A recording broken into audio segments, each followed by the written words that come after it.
시와 신령한 노래들로 하나님께 감사하는 우리의 마음을 담아서 하나님께 영광을 올린 우리 주원의 찬양대, 우리 감사하는 마음으로 한번 격려의 박수를 보내겠습니다. 감사합니다. 고맙습니다. 하나님께 영광 돌립니다. 태어난 지 19개월 되던 어느 날 뇌수막염으로 보지 못하게 되고 듣지 못하게 되고 말하지 못하게 되는 삼중고를 겪었지만은 그 세 가지 고난을 잘 극복하여서 훌륭한 교육가가 되고 사회 사업가가 되고 많은 글들을 남긴 헬렌 켈러, 그녀가 쓴 수필 가운데 3 days to see, 3일만 볼 수 있다면 이라는 작은 에세이가 있습니다. 세계 에세이 역사 가운데에서 가장 훌륭한 에세이로 손꼽히는 글입니다. 3일만 볼 수 있다면. 여러분은 한평생 앞을 보지 못하다가 딱 3일만 볼 수 있게 해준다면 뭘 하고 싶습니까? 헬렌 켈러는 3일만 볼 수 있다면 첫째 날에는 설리반 선생님에게 달려갈 것입니다. 친절과 사랑과 인내와 우정으로 내 삶을 가치 있게 만들어주신 설리반 선생님, 그에게 달려가서 그의 얼굴을 하나하나 유심히 내 눈으로 살피면서 그 얼굴을 내 마음에 각인할 것입니다. 지금까지는 보지 못하기 때문에 손으로 그 얼굴을 더듬으면서 눈과 코와 귀를 만지면서 나를 가르쳐 주신 선생님이 어떤 분인지 마음으로만 상상을 했는데, 볼 수 있게 된다면 내 눈으로 선생님의 얼굴을 내 마음에 담아서 첫째 날을 보낼 것입니다. 둘째 날에는 새벽 일찍 일어나서 밤이 낮으로 바뀌는 그 웅장한 광경을 볼 것입니다. 깜깜한 밤이 어떻게 밝은 대낮으로 바뀌는지 눈을 감고 있을 때에는 보이지를 않았습니다. 이제 눈을 뜨게 되었으니 둘째 날 새벽 일찍 일어나서 어떻게 어두움이 물러가고 어떻게 아침이 찾아오는지 그 웅장한 모습을 내 눈으로 보기 원합니다. 셋째 날에는 아침 일찍 일어나서 사람들이 출근하는 모습, 자기 일터로 각각 열심히 일하러 나가는 그 모습을 큰 거리에 서서 사람들이 출근하는 그 모습, 그 얼굴 표정을 유심히 볼 것입니다. 물론 다른 것도 볼 것이지만 이렇게 셋째 날 많은 사람들이 일터로 나가는 그 모습을 보고, 그리고 저녁이 되면은 나를 사흘 동안만이라도 볼 수 있게 해주신 하나님께 감사 기도를 드리고 다시 영원한 암흑 세계로 들어갈 것입니다. 이 짧은 에세이는 일상의 축복, 평범한 삶 가운데서 주어지는 하나님의 은혜가 얼마나 놀라운 것인가, 이것을 일깨워주는 참으로 귀한 글입니다. 오늘 추수감사주의를 지키면서 우리가 지금까지 받은 하나님의 은혜, 평범한 생활 가운데에서 고요함 가운데에서 베풀어 주신 하나님의 은혜와 돌보심과 축복을 생각하며 마음 깊이 감사하는 복된 주일이 될 수 있기를 기원합니다. 성경 전체에서 감사라는 단어를 찾아보면은 모두 179번 나옵니다. 그 가운데에서 감사라는 단어가 최초로 나오는 구절은 레위기 7장 13절입니다. 여기에 깊은 뜻이 있습니다. 창세기도 아니고 출애굽기도 아니고 민수기에도 감사라는 단어가 안 나와요. 그러다가 하나님께 제사 드리는 5종류의 제사 드리는 규례를 가르쳐주는 레위기에서, 그것도 화목 제물에 관한 규례를 말씀하시다가 레위기 7장 13절에서 너희는 감사함으로 하나님 앞에 제사를 이렇게 드릴지니라 하면서 감사라는 단어가 처음으로 성경에 나와요. 여기서 우리는 알게 됩니다. 감사의 최초의 등장은 하나님이 베푸신 은혜를 알 때, 그리고 하나님께 예배 드릴 때에 거기서 인류 역사의 최초의 감사의 행동이 나타나기 시작했다 하는 것입니다. 감사는 그런 것입니다. 하나님과 사람들이 나에게 어떤 도움이 되었음을 인정하고 그 고마움을 말과 행동으로 표현하는 것입니다. 먼저 하나님이 나에게 생명을 주셨고 하나님이 은혜를 베푸셔서 그 다음 우리의 인간적인 삶이 가능하게 되었기 때문에 먼저 하나님께 감사하는 것이 피조물의 마땅한 본분일 것입니다. 일반적으로 추수감사주일에는 우리 인간적인 관점에서 무엇을 얻었고 무엇을 이루었고 이런 일들이 있어서 기쁘고 즐거워서 그 은혜를 생각하며 감사 예배를 드렸습니다. 그런데 오늘은 인간적인 관점이 아니라 하나님의 관점에서 하나님이 어떤 수고를 하셨고 어떤 일들을 행하셨는가 그것을 생각하며 하나님께 영광과 감사를 올려드리는 이 시간이 되기를 원합니다. 오늘 본문 시편 104편 24절을 보게 되면은 주께서 하신 일이 어찌 그리 많은지요 라는 말씀이 있어요. 여호와여 주께서 하신 일이 어찌 그리 많은지요. 주께서 지혜로 그들을 지으셨으며 주께서 지으신 것들이 땅에 가득하니이다 고백하고 있습니다. 금년 한 해 지난 10달 동안 저와 여러분들이 하는 일도 많았지만은 고개를 들어 위를 바라보면 하나님이 하신 일이 훨씬 더 많습니다. 주께서 하신 일이 어찌 그리 많은지요. 주께서 하신 일들이 땅에 가득합니다. 주께서 하신 일, 이것을 신학적인 용어로 하나님의 섭리라고 말합니다. 그래서 이 시간에는 하나님의 섭리를 생각하며 하나님의 섭리에 감사합니다. 이 고백으로 설교를 준비하여 말씀을 나눕니다. 하나님의 섭리, 다른 말로 하면 하나님의 다스리심, 하나님의 경영이라고도 번역되는 말입니다. 하나님의 섭리는 크게 4가지 사역으로 펼쳐집니다. 첫째는 창조사역, 두 번째는 보존사역, 세 번째는 보살핌의 사역, 마지막 4번째는 인도하심의 사역을 통하여 하나님의 섭리가 지금까지 이루어져 왔습니다. 그 하나님의 섭리는 정말 무한하고 수를 헤아릴 수 없을 만큼 어마어마하게 많습니다.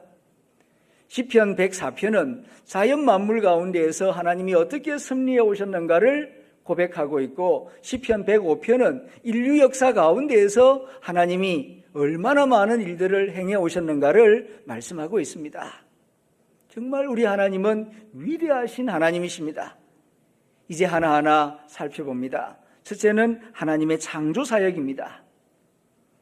지금 우리 눈에 보이는 이 모든 것들은 처음부터 있었던 것이 아닙니다. 없었던 때가 있었어요. 저 뒤에 있는 용지봉도, 저 북쪽에 있는 팔공산과 남쪽에 있는 압산도, 아니 백두산과 이 대한민국도 처음부터 있었던 것이 아닙니다. 처음에는 흑암 가운데 있었고 혼돈 가운데 있었어요. 저도 없었고 여러분도 없었던 때가 있었습니다. 그런데 지금 존재합니다. 어떻게 존재하게 되었습니까? 하늘과 땅과 산과 금호강과 바다와 모든 것들이 어떻게 존재하게 되었는가? 하나님께서 만드심으로, 없는 데서 있게 하심으로 이 모든 것이 존재하게 되었습니다. 얼마나 위대합니까? 하나님의 창조사역을 통하여서 하나님의 섭리가 시작되었습니다. 창조주 하나님을 찬송합니다. 이렇게 지혜로 말씀으로 조화롭게 아름답게 각 종류대로 만들어주신 하나님을 찬송합니다. 두 번째는 하나님의 보존 사역입니다. 하나님은 만들기만 하고 그냥 버려두시는 그런 무책임한 하나님이 아니라 자기 손으로 만드시고 자기 손으로 그것을 보존하시고 지켜나가시는 하나님이십니다. 오늘 본문 5절에서 말합니다. 땅에 기초를 두사 영원히 요동치 않게 하셨나이다. 땅이 그 자리에 있고 바닷물이 넘치지 못하도록 경계를 정하여서 물이 산을 이루어 육지를 침범하지 못하도록 물은 바다로 모이라, 그리고 해안선을 정해주시면서 거기까지만 출렁거리고 더 이상 올라오지 못하도록 하신 분이 하나님이시라고 시편 104편이 말씀하고 있습니다. 혹자는 그게 어떻게 하나님의 일이시냐고, 그건 자연법칙이지. 그런데 그 자연법칙을 만드신 분이 하나님이십니다. 자연법칙을 바꾸시면은 또한 다른 세상이 되는 거예요. 보이지 않는 법칙과 보이는 세상 만물을 창조하시고 하나님께서 자연법칙을 통하여 또 직접 개입하심으로 세상 만물에게 생명을 주시고 그것을 지탱하시는 분이 하나님이십니다. 세 번째로는 보살핌의 사역을 통하여 섭리를 펼쳐 나가십니다. 하나님은 이 땅에 있는 모든 생명을 보살피시는 생명의 주인이십니다. 그런데 많은 생명체들이 이 사실을 알지 못한 채 살아가는 경우가 있습니다. 왜 그렇습니까? 하나님의 역할이 마치 나무 뿌리와 같은 역할을 하기 때문입니다. 지금도 우리는 수많은 나무들을 땅 위에서 보고 있습니다. 5m, 10m가 넘는 큰 나무들도 봅니다. 그런데 저 큰 나무들이 어떻게 그 자리에 서 있을 수 있습니까? 줄기 때문도 아니고 이파리 때문도 아닙니다. 땅 속에 보이지 않는 뿌리 때문에 5m, 10m가 되면은 땅 속에도 그만큼 5m, 10m가 되는 깊은 뿌리가 그 기둥과 가지와 잎사귀들을 지탱하고 있는 것입니다. 눈에 보이지 않지만은 뿌리가 있어서 그 나무를 지탱하듯이 눈에 보이지 않고 귀에 들리지 않지만 하나님께서 생명을 붙들고 계시기 때문에 모든 생명체가 호흡을 하며 심장의 맥박이 고르게 뛰면서 살아 움직이며 기동하고 있는 것입니다. 그러나 하나님의 때가 되면 하나님께서 이제 그 호흡을 거두어 가시면 모든 생명체들은 다시 먼지로 돌아갑니다. 하나님께서 붙드시는 동안 살아 움직이는 것이고 하나님이 그 손을 놔버리면은 다 먼지로 흙으로 돌아가는 것이 생명체임을 오늘 시편 기자가 잘 가르쳐주고 있습니다. 또한 나무 뿌리는 공급하는 역할을 합니다. 땅 속에 있어서 눈에 보이지 않지만은 수분과 영양분을 줄기와 가지에 공급하여서 거기에서 잎사귀가 나게 하고 꽃이 피게 하고 때가 되면은 열매를 맺게 하는 것입니다. 하늘에서 비가 내리다가 비가 그치면은 바위와 아스팔트 위에 있는 물은 금방 메말라 버립니다. 하지만 땅 속에 있는 뿌리가 그 물을 머금어서 줄기로 가지로 계속 끊임없이 공급하기 때문에 한 달, 두 달 비가 내리지 아니하여도 줄기와 가지는 살아서 푸르름을 나타내고 꽃을 피우고 열매를 맺을 수 있음과 같이 눈에 보이지 않고 귀에 들리지 않지만 하나님께서 모든 생명체들에게 일용할 양식을 주시고 호흡할 수 있는 산소를 주시고 그리고 적절한 햇볕을 비추어 주시고 은혜를 베풀어 주셔서 생명체들이 자기의 생명의 기쁨을 노래하면서 살아올 수가 있었던 것입니다. 하나님은 이렇게 모든 생명들을 보살피시는 사랑의 하나님이십니다. 마지막 네 번째로는 인도 사역입니다. 하나님은 그냥 보살피기만 하는 것이 아니라 하나님이 창조하신 모든 생명체들이 의의 길로 생명의 길로 걸어갈 수 있도록 인도하시는 하나님이십니다.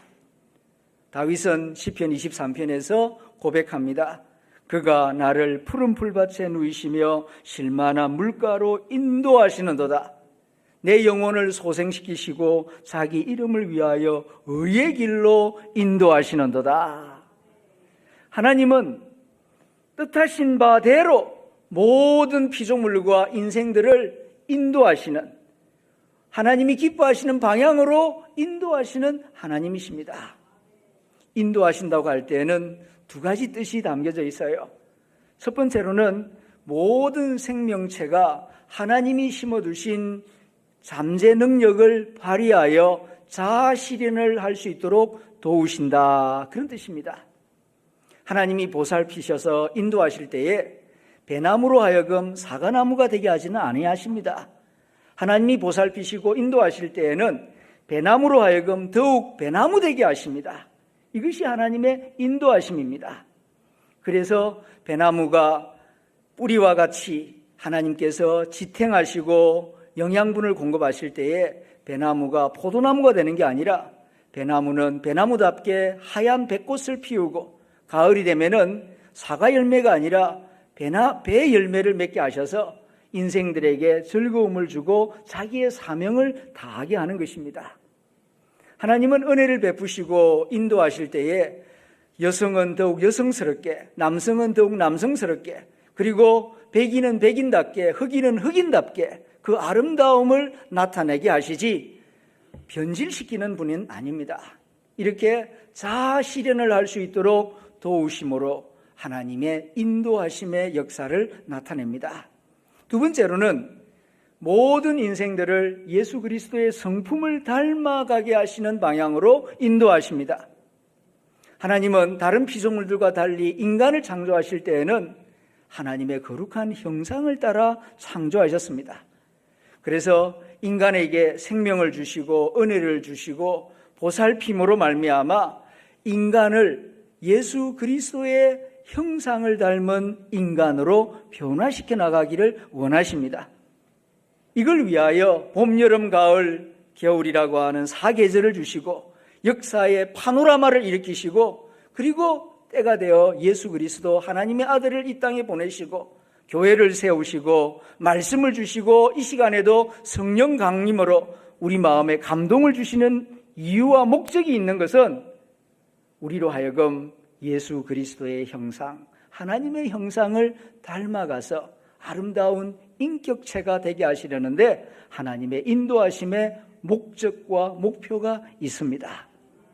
하나님은 이와 같이 역사 가운데에서 우주 만물과 자연 만물 가운데에서 쉬지 않고 일하십니다. 창조 사역을 통하여, 보존 사역을 통하여, 보살핌의 사역을 통하여, 그리고 인도하심의 사역을 통하여서 거대한 우주와 역사의 파노라마 가운데에서 하나님은 쉬지 않고 성실하게 일하시는 하나님이십니다. 시편 기자는 인간을 바라보지 않고 이렇게 일하시는 성실하신 하나님, 끊임없이 우리를 위하여 일하시는 전능하신 하나님을 바라보면서 감사와 찬송을 올릴 것을 우리에게 권면하고 있습니다. 이번 추수감사절에는 하나님께서 하신 일들을 좀 더 많이 생각해 봅시다. 하나님께서 지금까지 일하시고 앞으로도 우리를 하나님의 선하심과 인자하심과 지혜를 따라서 인도해 나가실 것입니다. 이 믿음 안에서 하나님을 찬송하고 예배하고 하나님을 즐거워하는 우리의 심령이 될 수 있기를 기원합니다. 하나님의 섭리를 아는 신앙은 우리에게 큰 유익을 줍니다. 많은 사람들은 하나님의 섭리를 알지 못합니다. 이 천지 만물이 어떻게 존재하게 되었는지, 어떻게 보존되고 있는지, 누가 보살피는지, 역사가 흘러 어느 방향으로 가고 있는지 섭리를 모르기 때문에 사람들은 당황하기도 하고 두려워하기도 하고 불안해하기도 합니다. 그러나 하나님을 사랑하는 자, 그 뜻대로 부르심을 입은 자들에게는 모든 것이 합력하여 하나님이 선을 이루신다는 것을 압니다. 그렇기 때문에 우리는 고난 가운데에서도 역경 가운데에서도 즐거워할 수가 있는 것입니다. 섭리신앙은 이러한 유익을 줍니다. 고난 가운데에서도 좌절하거나 절망하지 않고 현실만 보는 것이 아니라 장차 합력하여 이루실 하나님의 선하심과 지혜와 능력을 믿음으로 바라보면서 찬송할 수 있도록 도우는 믿음이 섭리신앙입니다. 또한 섭리신앙은 인생을 단면으로 보지 않고 입체적으로 볼 수 있는 영적인 시각을 열어줍니다. 인생은 단면이 아니고 입체적입니다. 예를 들어서 제가 지금 보는 것은 요 윗면만 보지 강대상 아랫면과 옆면은 보지 못하고 있습니다. 우리의 시야는 항상 이렇게 제한적이에요. 눈에 보이는 것이 전부가 아니라는 것을 압니다. 섭리신앙을 가지게 되면. 그래서 섭리신앙을 가지게 되면은 쉽게 교만하지도 않고 쉽게 절망하지도 않습니다. 눈에 보이는 것 속에서 눈에 보이지 아니하는 하나님의 손길이 있음을 알고 믿기 때문입니다. 그리하여 섭리신앙을 가진 사람은 범사에 감사할 수 있는 사람이 되는 것입니다. 오늘 추수감사주일 예배를 드리면서 어떤 분은 정말 금년 한 해 기쁘고 즐거운 일이 많아서 기쁜 마음으로 감사 예배를 드리는 사람도 있겠지만 금년 한 해 내 인생이 잘 풀리지 않는 것 같아서 그렇게 즐거운 마음 없이 예배드리는 사람도 있을 것입니다. 인간 중심의 생각에서 벗어나서 오늘 시편 기자가 가르쳐주는 것처럼 하나님께서 행하신 많은 일들, 내가 무엇을 얻지 못해도, 내가 원하는 바를 이루지 못해도 하나님의 선하심과 성실하심과 그 자비하심과 많은 일들을 이루신 그 섭리를 생각하며 하나님께 감사하며 영광을 돌리는 예배 시간 오늘 하루가 될 수 있기를 기원합니다. 이 마음, 이 깨달음을 가지게 되면은 범사에 찬송하며 감사하며 살아가는 복된 사람이 될 것입니다. 함께 기도하겠습니다.